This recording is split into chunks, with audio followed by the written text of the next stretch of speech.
रत्नागिरीत 2 दिवसांपासून पावसाची संततधार सुरू आहे। यामुळे शेतात गुडघाभर पाणी साचल्याने बळीराजा सुखावला। यासह पावसाच्या सरींमुळे कोकणच्या निसर्ग सौंदर्यात भर पडली। याचाच आढावा घेतला आमचे प्रतिनिधी रवींद्र कोकाटे।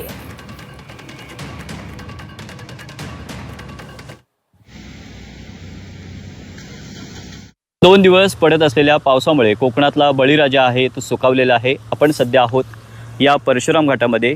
ही सध्याची कोकणातली दृश्य आपण बघतोय। हिरवाईने नटलेला हा परशुराम घाट आहे। पावसामध्ये निसर्ग सौंदर्य आहे ते त्याचं अजून खुलून दिसतं।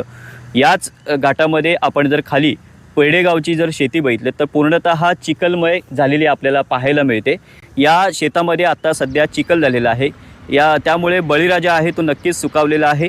बळीराजाने पेरणी केलेली आणि ते रोपसुद्धा वरती आलेलं आहे आणि त्याच शेताच्या बाजूला जी नांगरणी केलेली होती आणि त्याच्यामध्ये हे जे रोप आहे ते लावलं जातं। शेतीयुक्त पाऊस पडल्यामुळे इथला जो बळीराजा आहे तो सुखावलेला आहे। पावसाची संततधार आहे ती आता सध्या सुरू आहे। जर आपण जिल्ह्याचा विचार केला तर जिल्ह्यामधल्या मंडणगडमध्ये सर्वात जास्त पाऊस पडलेला आहे। मात्र इतर तालुक्यांमध्ये पावसाचा जोर चांगला होता, मात्र तो दुपारनंतर ओसरलेला आपल्याला काल पाहायला मिळालेला आहे। आज ची परिस्थिती बघितली तर आज सकाळपासून पावसाने काही तालुक्यांमध्ये जोर पकडलेला आहे, मात्र चिपळूणमध्ये पावसाची रिपरिप आहे ती सुरू आहे।